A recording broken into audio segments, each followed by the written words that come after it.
नमस्ते। मैं संदीप कुलकर्णी आप सब लोगों का इस आज के स्मॉल वीडियो सेक्शन में स्वागत करता हूं। आज हम बात करने जा रहे हैं कोर्स सेटिंग के बारे में।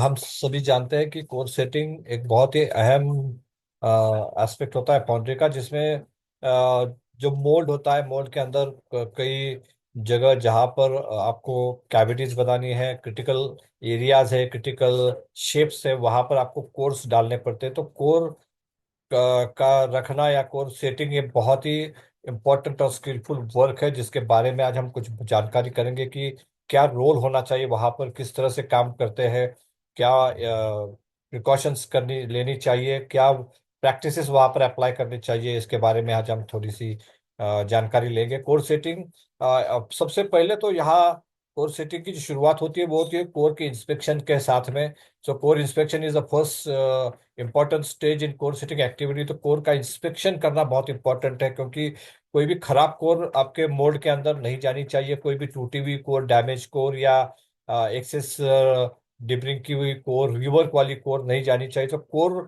इंस्पेक्शन जो है बहुत इंपॉर्टेंट मसला है, जो कि हमेशा ही सबसे पहले होना चाहिए कोर सेटिंग से पहले। कि कोर सेटर ने इस बात को देखना चाहिए कि जो कोर मैं इस्तेमाल करने वाला हूँ, क्या वो कोर मोल्ड के अंदर डालने के लायक है कि भी नहीं नहीं नहीं है। तो वो देखना बहुत जरूरी है। तो that is one thing. Second is any damage core और core broken, spongy core, reverse core can be kept aside for the final approval from the senior management. तो कुछ जगह पे हम कोर को रिवर करके इस्तेमाल कर सकते हैं, वहां पर कुछ कोर को हम कोर पेस्ट के माध्यम से रिपेयर करके इस्तेमाल कर सकते हैं। तो वो जो सारी चीजें हैं उसके लिए आपको सीनियर मैनेजमेंट या फिर आपके प्रोडक्शन इंचार्ज या फिर आपके प्रोडक्शन सुपरवाइजर या फिर क्वालिटी के बंदे के साथ में मिल के वो डिसीजन लेना चाहिए। तो मैं हमेशा कहता हूँ इस तरह की कोर्स है वो बाजू में रखिएगा, आप उसे प्रॉपरली रिवर कीजिएगा। जो भी आपको पेस्ट डालना है, जो भी करना है, उसके बाद उसको वापिस प्रॉपरली पेंट करना, उसे सुखाना, उसे नॉर्मल टेम्परेचर पे लाना, ये सारी चीजें अंडर एक स्किलफुल आदमी के सामने, जो जिम्मेदार आदमी है उसके सामने के करेंगे तो ज्यादा बेहतर होता है। तो मैं हमेशा कहता हूँ कि इस तरह के कोड को आप बाजू में निकालिए और उसको प्रॉपरली रिवर्क करने के बाद ही उसे आप कोर्स मोल्ड में डालिएगा। Core must be at room temperature, वो भी इम्पोर्टेंट फैक्टर है कि कई बार हम टॉर्चिंग करने के बाद इमीडिएटली कोर को इस्तेमाल करते तो वो गलत होता है, क्योंकि कोर का टेम्परेचर ज़्यादा होता है, मोल्ड का टेम्परेचर कम होता है। तो वहाँ पर अगर हॉट कोर आप ठंडे मोल्ड में डालोगे तो वहाँ पर स्वेटिंग होगा, जिससे आपके सैंड फ्यूजन के, ब्लोहोल के, रफ सरफेस फिनिश के प्रॉब्लम्स बढ़ जाएंगे। तो वो इम्पोर्टेंट है कि कोर आप जब भी डालें वो तब रूम टेम्परेचर को लाने के बाद ही उसे डालना है। Confirm the cores are properly baked in case of shell core. तो शेल कोर के मसले में इन कोर्स को आपको प्रॉपरली बेक करना है। Your colour should be biscuit colour, it should be light brown colour, जो बिस्किट कलर जिसे हम कहते हैं। तो वो कलर होना चाहिए। या तो पूरी पीली या फिर पूरी तरह से जली हुई काली कोर यहाँ पर आप नहीं डालना है आपको। तो वो भी आपको वेरीफाई करना है कि मेरे कोर्स कैसे है, उसका इंस्पेक्शन, उसका क्वालिटी अप्रूवल वहां पर आपको एज ए कोर सेटर लेना है खुद के हिसाब से कि क्या ये कोर में डालने के योग्य हूँ, मोल्ड में डालने के योग्य है या नहीं है। Verify core scratch hardness if available and it's available shelf life. तो उसका स्क्रैच हार्डनेस भी आप वेरीफाई कर सकते हैं, साथ ही में कब बनाई है और कब डाल रहे हैं, उसका शेल्फ लाइफ कितना हो चुका है, या फिर वो कितने दिन पुरानी कोर है, क्या वो आज मैं उसे डाल सकता हूँ, क्या वो वैलिड उसका पीरियड है। तो वो उसका लाइफ साइकिल भी आपको वेरीफाई करना है कोर को डालने से पहले। कई बार ऐसा होता है कि 2 महीने, 3 महीने, 4 महीने पुरानी कोर भी आप डालते हो, तो वहां पर आपको तकलीफ आती है। कोर फ्लाएबल हो चुकी होती है, कोर की लाइफ खत्म हो चुकी होती है। जब भी मेटल का कांटेक्ट में कोर आएगी तो वहां से मिट्टी निकल जाने के चांसेस होते हैं। कई बार कोर डिफॉर्म हो चुकी होती है, कई बार उस कोर में जो स्ट्रेंथ होनी चाहिए वो स्ट्रेंथ नहीं रहती है। तो इस तरह के कार्य काफी सारे इश्यूज आ सकते हैं, जिसके वजह से आपको क्वालिटी इश्यूज भी फेस करने पड़ सकते हैं। तो उसके लिए कोर का स्क्रैच हार्डनेस और उसका शेल्फ लाइफ, मतलब उसकी जो लाइफ साइकिल है, वो आपको वेरीफाई करने की कोर, क्या ये कोर में डालने के लायक है या नहीं। तो ये जो पहला स्लाइड है उसमें मैं यही कहूंगा कि आपको सारी तरह तरीके से, सारे एंगल से कोर को वेरीफाई करना है, इंस्पेक्ट करना है, चेक करना है, और अच्छी वाली कोर ही आपको मोल्ड के अंदर डालनी है। Place the okay core in the mould, तो जब भी आप कोर को वेरीफाई करेंगे तो फिर उसे आप मोल्ड के अंदर प्लेस करना है। For the first time core setting put a white powder in the mould, तो मोल्ड के अंदर आपने या तो बेंटोनाइट होता है या फिर व्हाइट सब्सटेंस पाउडर होती है वो डालनी है, उसके बाद कोर को डालना है, ताकि आपको पता चले कि आपके जो कोर प्रिंट है वो प्रॉपरली जो मोल्ड है उसको मैच हो रहे कि नहीं हो रहे, टच हो रहे कि नहीं हो रहे, वहां पर कोई क्रश है या फिर कोर और मोल्ड के बीच में क्लियरेंस है, तो वो आपको पता चलेगा। अगर आप उसमें आप व्हाइट पाउडर डालोगे तो उससे आपको ये पता चलेगा कि इंप्रेशन किस तरह से कोर का आता है, तो आपको बेटर आइडिया आएगी कि कोर सेटिंग मेरा सही है कि नहीं है, कोर फिटिंग सही है कि नहीं है। You remove core and check the core prints are properly resting the core prints are properly resting in the mold core prints। तो मोल्ड के कोर प्रिंट और कोर प्रिंट प्रॉपरली मैच हो रहे कि नहीं हो रहे, वो सारी चीजें आपको यहाँ पर देखनी है। तो उसके लिए आपको कोर को निकाल के वेरीफाई करना है। If any core crush observe, note it down and take photo here and share with the senior team. तो ये भी बहुत इंपॉर्टेंट है कि आपको अगर कुछ सैंडक्रश नजर आ रहा है या फिर आपको ऐसा लग रहा है कि अ, अ, जो भी आपके प्रॉपरली आपका कोड टच नहीं हो रहा है, तो वो सारी चीजें हैं, उसके फोटो आपको निकालने हैं। और साथ में ये भी आपको देखना है कि क्या मेरा कोर कहीं पे क्रश हो रहा है, नहीं हो रहा है। तो वो सारी चीजें देखने के बाद उसके फोटो निकाल के आपको सीनियर टीम मेंबर को उसको भेजना है या फिर दिखाना है, उनको उनको उसकी जानकारी देनी है ताकि वहां पर वो करेक्शन कर सके। In case needed, rub the core and again place it in the verify that there is no core crush। अगर आपको ऐसा लग रहा है कि कहीं पे सैंड क्रश है तो वहां पर आपको कोर को रब करना है, घिसना है और वापस उसको डाल के देखना है कि क्या कोई सैंड क्रश हो रहा है। कई बार ऐसा होता है कि आपका जो कोर प्रिंट है वो स्वेल होता है या फिर ज्यादा बड़ा होता है मोल्ड प्रिंट से के कंपैरिजन में। तो जब भी आप कोर को डालते हैं तो आपका जो मोल्ड है वो क्रश हो जाता है, वहां पर मट्टी गिरती है। अगर आपने उस बात को हाईलाइट नहीं किया, उसे आपने देखा नहीं और उसी तरह प्रोडक्शन करते गए, तो कई बार आपको सैंड इश्यूज आ सकते हैं या फिर मोल्ड क्रैक इश्यूज आ सकते हैं या फिर कोर क्रैक इश्यूज आ सकते हैं, सैंड वॉश या सैंड इंक्लूजन हो सकता है। तो ये देखना बहुत जरूरी है कि क्या मेरा कोर प्रिंट जो है मोल्ड का प्रिंट है और कोर का प्रिंट है वो सही तरीके से एक दूसरे के साथ में मैच हो रहा है। अगर नहीं हो रहा है तो वहां पर आपको कोर को रब करना है, घिसना है और बाद में डाल के वेरीफाई करना है कि क्या मेरी कोड सही तरीके से उसमें इंसर्ट हो रही है, वहां पर कोई सैंडक्रश या वोलक्रश नहीं हो रहा है, वो आपको वेरीफाई करना है।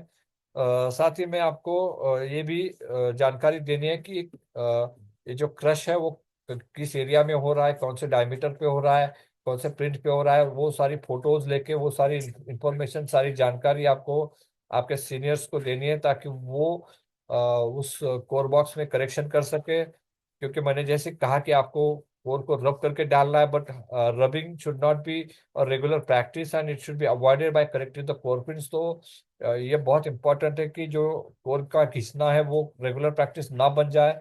आपको उस पर्टिकुलर बैच में या उस पर्टिकुलर प्रोडक्शन रन में, ठीक है आपने कोर को घिस के डाल दिया है, लेकिन उसके अगले बैच से पहले उसे वापस सही करना, उसे करेक्ट करना जरूरी होता है ताकि आपका जो अगला प्रोडक्शन बैच है उसमें आपको कोर को घिसना ना पड़े। तो ये कई बार हो जाता है कि ये आप रेगुलर प्रैक्टिस बना देते हैं कि कोर को घिसो और डालो, तो वो नहीं होना चाहिए। इस बात के आपको केयर लेनी चाहिए, खबरदार लेनी चाहिए। क्लोज द मोल्ड, उसी टॉप साइड प्रिंट रेस्टिंग, उसके बाद मोल्ड को आप क्लोज करना है ताकि आपको ऊपर वाले प्रिंट में भी कहीं पर क्रश है, वहां पर क्लियरेंस कितना है, वहां पर मोल्ड और कोर टच हो रही कि नहीं हो रही है, वो सारी चीजें आपको समझ में आएंगी। अगर उसमें भी कुछ इश्यूज है तो वो भी आपको फोटोज लेने हैं, आपको आपके सीनियर्स को हाईलाइट करना है। वहां पर भी सेम थिंग होगी। अगर आपको किस एरिया में ऐसा लग रहा है कि मेरी कोर प्रिंट ज्यादा बड़ी है और मोड का प्रिंट कम है, मुझे वहां पर कोर घिसने डालनी है या उसकी हाइट कम करनी है, तो वो आप रब करके डाल सकते हैं। लेकिन वापस एक बार उस बात की इंफॉर्मेशन आपको आपके सीनियर्स को देनी होगी, ताकि वो अगली बैच से पहले उस पैटर्न को या कोरबॉस को करेक्ट करके वापस सही तरीके से आपको सही कोर या सही मोड आपको मिलेगा, जिससे आपका जो कोर रबिंग का काम है, कोर घिसने का काम है, कोर रिवर का काम है, वो कम हो जाएगा। वो रेगुलर प्रैक्टिस ना बनाए तो बेहतर है। After core setting trial, one has to remove core and blow the air to remove all loose sand and then again replace the core. तो जैसे ही आपका कोर सेटिंग का ये ट्रायल हो खत्म हो जाता है, तो आपको वहाँ सारे कोर निकाल के जो मोल्ड के अंदर जो लूज सैंड है उसे निकालना होगा बाय ब्लोइंग द एयर। तो हवा मार के जब सारी सैंड को आपको निकाल के वापस कोर को डालना है, और फिर आपको मोल्ड को क्लोज करना है। So this is how the core setting activity is there. तो जब भी आप कोर को रिप्लेस करेंगे, once again you have to blow some small amount of air. जब भी आप वापस जब भी आप वापस कोर को डालोगे, तो फिर एक डालते समय थोड़ी बहुत सैंड गिरने के चांसेस होते हैं, तो वहां पर भी कोर डालने के बाद एक छोटी सी एक हवा का झोंका आपको देना है, ब्लो करना है, ताकि जो भी छोटी बहुत सैंड कोर के नीचे गिरी हुई है वो बाहर निकल आए, और आप वहां पे कोई इंक्लूजन ना हो। जब भी आप एयर का इस्तेमाल करोगे कोर सेटिंग में या मोल्ड क्लोजिंग में, तो वहां पर बहुत इंपॉर्टेंट दो तीन चीजें हैं जिसके बारे में यहाँ पर मैं बात करूंगा। सबसे पहले तो एयर प्रेशर जो होता है वो ऑप्टिमम होना चाहिए। आपको हाइयर एयर प्रेशर या लोअर एयर प्रेशर दोनों नहीं चाहिए। अगर आपका एयर प्रेशर लो है, तो जो सैंड ग्रेन्स है मोल्ड के अंदर, तो वो वही वहीं पे रहेंगे, बाहर नहीं आएंगे, क्योंकि आपका एयर प्रेशर कम है। अगर एयर प्रेशर आप बढ़ाएंगे, बहुत ज़्यादा बढ़ाएंगे, तो चांसेस होते हैं कि जब भी आप बड़े हाई एयर प्रेशर से अगर हवा को ब्लो करोगे, तो कई बार मोल्ड के जो सरफेस है उसको उसके ग्रेन को भी वो लेके जाती है, वहां पर आपको रफ सरफेस मिल सकता है। तो वो भी आपको ध्यान देना है कि आपका एयर प्रेशर कम भी ना हो और ज़्यादा भी ना हो, उसे प्रॉपर ऑप्टिमाइज करना बहुत ज़रूरी है। सेकंड इंपॉर्टेंट थिंग कि आपकी जो एयर है वो ड्राइड होनी चाहिए। जब भी आप एयर हाथ पे लेंगे, तो आपको बिल्कुल भी पानी नजर नहीं आना चाहिए उसमें। अगर वो मॉइस्चर उसमें है उस एयर में, तो कई बार उस मॉइस्चर से आपका मोल्ड, आपके कोर्स भीग जाएंगे, वहां पर उस ड्रॉपलेट्स उसके सरफेस पे आएंगे, और जब भी मेटल का उसके साथ कांटेक्ट होगा, तो गैस जनरेट होगा, सरफेस फिनिश खराब होगा, फ्यूजन आएगा, ब्लोहोल के चांसेस बढ़ेंगे। तो ये सारी चीज़ों के वजह से आपको जो एयर इस्तेमाल आप कर रहे हैं वो ड्राई होनी चाहिए, वो भी बहुत इंपॉर्टेंट है। एक जैसे मैंने कहा कि मॉइस्चर है, तो कोर और आपके मोल्ड दोनों में रफ सरफेस या ब्लो होल या सैंड फ्यूजन के चांसेस बढ़ जाते हैं। जैसे मैंने कहा सबसे पहले कि core setting is a critical activity, बहुत ही क्रिटिकल एक्टिविटी है। मैं इसे प्रोसेस क्रिटिकल एक्टिविटी मानता हूँ। इसके ऊपर मैं एक वीडियो बनाऊंगा कि कौन कौन से फाउंड्रीज में प्रोसेस क्रिटिकल एक्टिविटीज है, जिसके ऊपर जैसे कि हम ड्राइंग में लिखते हैं कि स्पेशल प्रोसेस है या फिर क्रिटिकल डायमेंशंस है, एससी, और इस तरह के हम वर्ड्स इस्तेमाल करते हैं, मशीनिंग के तौर पर इस्तेमाल करते हैं, प्रोसेस में करते हैं। तो मुझे लगता है फाउंड्री में भी कई सारे ऐसे एक्टिविटीज हैं जिनको एक स्पेशल दर्जा या स्पेशल स्पेशल ओहदा होना चाहिए, जिसके ऊपर जो काम करने वाला आदमी है वो प्रॉपरली ट्रेन होना चाहिए, उसका रेगुलर ट्रेनिंग होना चाहिए, उसके कई सारे मेडिकल टेस्टिंग भी होना चाहिए। ऐसा मैं हमेशा सोचता हूँ, क्योंकि ये बहुत ही अहम एरिया है। कोर सेटिंग क्रिटिकल एरिया है, जिसमें गलती का मतलब है कोर का रिजेक्शन। बहुत सारे इश्यूज आपको आगे जाके फेस करने पड़ सकते हैं। तो proper training of core setter is important. उसका एक सेपरेट मैट्रिक्स बनाना पड़ेगा आपको कि कौन कौन से कोर सेटर है मेरे, कौन कौन से ट्रेन कोर सेटर है, कौन से मशीन पे ऊपर कौन सा कोर सेटर काम करेगा, उसकी कॉन्टिजेंसी क्या है, वो नहीं आया तो कौन काम करेगा, वो ट्रेंड है कि नहीं है। वो सारी चीजें आपको प्रॉपरली एक मैट्रिक्स में बना के वहां पर रखनी चाहिए। In rejection related core setting must be separated, analyse and action should be taken. जो रिजेक्शंस है related to core setting, related to core में रिलेटेड टू कोर, उसको सेपरेटली एनालाइज करना चाहिए, उसके ऊपर एक्शंस होने चाहिए। जब भी वो एनालाइज करे, तो कोर सेटर को इन्वॉल्व करना चाहिए, ताकि वो कोर सेटर ज्यादा बेहतर तरीके से काम कर सके, उसको उसकी गलतियों को उसके दिखाना चाहिए, ताकि वो उस गलतियों को सुधार सके, उसमें इम्प्रूवमेंट कर सके। उसके ऊपर उसे ट्रेनिंग देना चाहिए। Ensure core place in all mould and no mould left left out. तो ये भी एक बहुत इंपॉर्टेंट है। कई बार हम रिजेक्शन में देखते हैं कि नो कोर के वजह से रिजेक्शन होता है। So no core rejection is a crime. हर मोल्ड में आपको कोर जाना चाहिए। अगर आप में आपको उस मोल्ड में कोर की जरूरत है तो उसमें जाना ही चाहिए। कई बार गलती से एक आधा मोल्ड छूट जाता है जिससे हम कोर नहीं डालते हैं, या फिर 3 कोर में से 2 कोर डालते हैं, एक कोर डालना भूल जाते हैं, तो वो भी एक बहुत बड़ा क्राइम है, ऐसा मैं मानता हूँ। तो मुझे लगता है ये सारी चीजों को ध्यान रखते हुए एक बहुत ही अहम एक्टिविटी है कोर्स सेटिंग, जिसके ऊपर हम ज्यादा तवज्जो ज्यादा ध्यान नहीं देते। कई बार जो ऑपरेटर है उसके ऊपर हम छोड़ देते हैं। इवन हम सुपरवाइजर को भी उतना रिस्पॉन्सिबिलिटी नहीं देते, या फिर सुपरवाइजर भी उतना अवेयर नहीं होता इस कोड सेटिंग एक्टिविटी के बारे में। हर पैटर्न्स लगाने के बाद पहले मोल्ड को आपको कोड डाल के ढक के देखना चाहिए, उसको व्हाइट पाउडर से वेरीफाई करना चाहिए, और बाद में प्रोडक्शन रन करना चाहिए। और जो प्रोडक्शन रन होता है तब भी पीरियडिकली एक 15 मोल्ड के बाद 20 मोल्ड के बाद आपको वापस एक बार चेक करना है कि मेरा कोर प्रिंट, मेरा मोल्ड प्रिंट, मेरा कोर और मोल्ड प्रॉपरली एक दूसरे के साथ में अलाइन है, प्रॉपरली एक दूसरे को टच कर रहा है कि नहीं कर रहा है, उसमें क्लियरेंस कितना है, सैंड ड्रॉप या सैंड क्रस्ट नहीं है ना, कोर क्रस्ट नहीं है ना। इन सारी चीज़ों को आपको पीरियडिकली वेरीफाई करना है। और इसलिए मैं कहता हूँ कि ये कोर सेटिंग बहुत ही अहम एक्टिविटी है, बहुत इंपॉर्टेंट, बहुत क्रिटिकल एक्टिविटी है।